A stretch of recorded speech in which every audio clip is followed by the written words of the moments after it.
بسم اللہ الرحمن الرحیم۔ حضرت سلیمان اور ملکہ بلقیس کا واقعہ۔ آپ نے ایک خط لکھ کر اسے دیا۔ ہدہد وہ خط لے کر ملکہ بلقیس کے محل پہنچا۔ خط اس کے سامنے گرا کر خود دیوار پر جا بیٹھا۔ خط دیکھ کر ملکہ بلقیس نے کہا، وہ کہنے لگی، اے سردارو، میری طرف ایک خط ڈالا گیا ہے جو سلیمان کی طرف سے ہے، اور جو بخشش کرنے والا مہربان اللہ کے نام سے شروع ہے، یہ کہ تم میرے سامنے سرکشی نہ کرو اور مسلمان بن کر میرے پاس آ جاؤ۔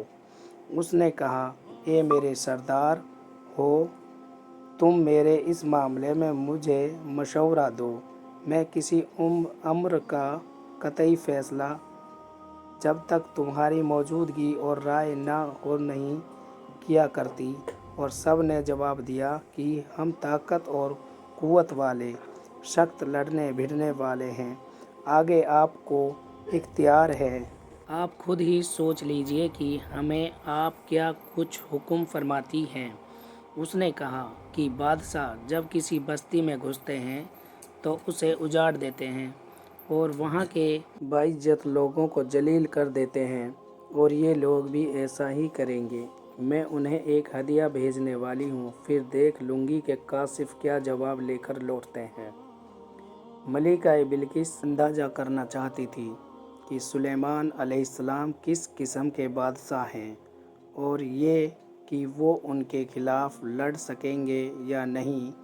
چنانچہ اس نے فلسطین کی طرف بے شمار تحفے روانہ کیے تاکہ لڑائی کی نوبت نہ آئے۔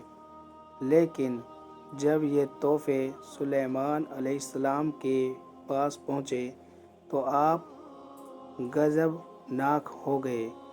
پس جب کاشف سلیمان علیہ السلام کے پاس پہنچا تو آپ نے فرمایا، کیا تم مال سے مجھے مدد دینا چاہتے ہو؟ مجھے تو میرے رب نے اس سے بہت بہتر دے رکھا ہے جو اس نے تمہیں دیا ہے، بس تم ہی اپنے تحفے سے خوش رہو۔ جاؤ، ان کی طرف واپس لوٹ جاؤ۔ ہم ان کے مقابلے پر وہ لشکر لائیں گے جن کے سامنے پڑنے کی ان میں طاقت نہیں، اور ہم انہیں جالی لو بس کریں گے، وہاں سے نکال کر باہر کریں گے۔ کاشف ان کا جواب سن کر اور یہ صورتحال دیکھ کر دہشت زدہ ہو گیا۔ انہوں نے بلقیس کے پاس جا کر ساری حقیقت بیان کر دی۔ ملکہ بلقیس نے انہیں پیغام بھجوایا کہ ہم اسلام قبول کرنے کے لیے تیار ہیں۔ سلیمان علیہ السلام تک اس کا پیغام پہنچا تو آپ اپنے درباریوں کی طرف متوجہ ہوئے۔ آپ نے فرمایا، ایسے سرداروں، تم میں سے کوئی ہے جو ان کے مسلمان ہو کر پہنچنے سے پہلے ہی اس کا تخت مجھے لا دے؟ تو ایک جنات کہنے لگا، آپ اپنی مجلس سے اٹھیں، اس سے پہلے میں اسے آپ کے پاس لا دیتا ہوں۔ یقین مانیے کہ میں اس پر قادر ہوں، اور ہوں بھی امانت دار۔ جس کے پاس کتاب کا علم تھا وہ بول اٹھا کہ آپ پلک جھپکائیں، اس سے بھی پہلے میں اسے آپ کے پاس پہنچا سکتا ہوں۔ جب آپ نے اسے اپنے پاس موجود پایا تو فرمانے لگے، یہی میرے رب کا فضل ہے تاکہ وہ مجھے آزمائے کہ میں شکر گزاری کرتا ہوں یا ناشکری۔ شکر گزار اپنے ہی نفع کے لیے شکر گزاری کرتا ہے، اور جو ناشکری کرے تو میرا پروردگار بے پرواہ اور کرم کرنے والا ہے۔ حکم دیا کہ اس کے تخت کی صورت بدل دو تاکہ معلوم ہو جائے کہ یہ راہ پا لیتی ہے یا ان میں سے ہوتی ہے جو راہ نہیں پاتے۔ تخت لانے والے آدمی کے متعلق جو یہ آیا کہ اس کے پاس کتاب کا تھا، تو مفسرین کا اس کے بارے میں اختلاف ہے کہ وہ کون تھا۔ قرآن کریم کی الفاظ سے جو معلوم ہوتا ہے وہ اتنا ہی ہے کہ وہ کوئی انسان نہیں تھا جس کے پاس کتاب الہی کا علم تھا۔ اللہ تعالیٰ نے کرامات اور اعزاز کے طور پر اسے یہ قدرت دے رکھی تھی کہ پلک جھپکاتے ہی وہ تخت لے آیا۔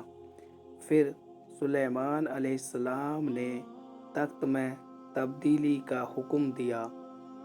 تخت میں تبدیلی کا حکم سن کر اس میں سے ہیرے جواہر نکال دیے گئے اور دوسری جگہوں پر لگا دیے گئے۔ سورہ نمل آیام 42 اور 43 میں ہے۔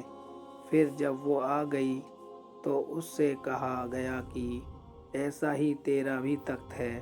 اس نے جواب دیا کہ یہ گویا وہی ہے، ہمیں اس سے پہلے ہی علم دے دیا گیا تھا اور ہم مسلمان تھے۔ اس سے انہوں نے روک رکھا تھا کہ جن کی وہ اللہ کو چھوڑ کر پرستش کرتی رہی تھی، یقیناً وہ کافر لوگوں میں سے تھی۔ اب سلیمان علیہ السلام کی ملکہ بلقیس سے گفتگو شروع ہوئی۔ پھر وہ اسے تخت کے پاس لے آئے۔ اس سے پوچھا، کیا تیرا تخت بھی اسی طرح کا ہے؟ اس نے بہت اچھا اور فصاحت سے بھرپور جواب دیا۔ اس نے نہ تو یہ کہا کہ ہاں، کیونکہ وہ تو اپنا تخت پیچھے شبا کے علاقے میں چھوڑ آئی تھی، یہاں کیسے آ سکتا تھا، نہ اس نے یہ کہا کہ نہ کیونکہ یہ وہی محسوس ہو رہا تھا، البتہ اس میں قدرے تبدیلی محسوس ہو رہی تھی۔ اس نے عجیب جملے میں جواب دیا کہ یہ وہی لگتا ہے کہ سلیمان علیہ السلام یہ جواب سن کر حیران ہوئے۔ اب آپ نے اسے اپنی سلطنت کا غلبہ دکھانے کے لیے ایسا منظر دکھایا جو کسی بشر نے آج تک نہیں دیکھا۔ چنانچہ آپ اسے ایک محل میں لے گئے۔ یہ مکمل طور پر شیشے کا تھا۔ اس سے دوسری طرف دیکھا جا سکتا تھا۔ فرش بھی شیشے کا تھا۔ شیشے کے نیچے پانی چھوڑا گیا تھا۔ پانی چلتا رہتا تھا۔ آپ اسے لیے اندر داخل ہوئے تو وہ بہت حیران ہوئی کہ محل میں پانی بہہ رہا ہے۔ اس نے اپنا لباس کچھ اوپر کر لیا کہ بھیگ نہ جائے۔ اس نے اپنا پاؤں پانی پر رکھنا چاہا تو وہ شیشے پر پڑا اور زیادہ حیران ہوئی اور شرمندہ بھی کہ وہ دھوکہ کھا گئی اور یہ سب کچھ جنات کے ذریعے تیار کرایا گیا تھا۔ سورہ نمل آیات 44 میں اللہ تعالیٰ فرماتے ہیں، اس سے کہا گیا کہ محل میں چلو، جسے دیکھ کر یہ سمجھ کر کہ یہ حوض ہے، اس نے اپنی پنڈلیاں کھول دی۔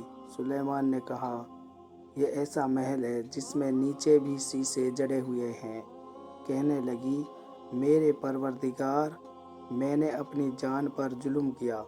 اب میں سلیمان کے ساتھ اللہ رب العالمین کی فرما بردار بنتی ہوں۔ یہ عظیم سلطنت دیکھ کر وہ جان گئی کہ سلیمان علیہ السلام صرف بادشاہ ہی نہیں، نبی بھی ہیں۔ چنانچہ اس نے فوراً ایمان قبول کر لیا۔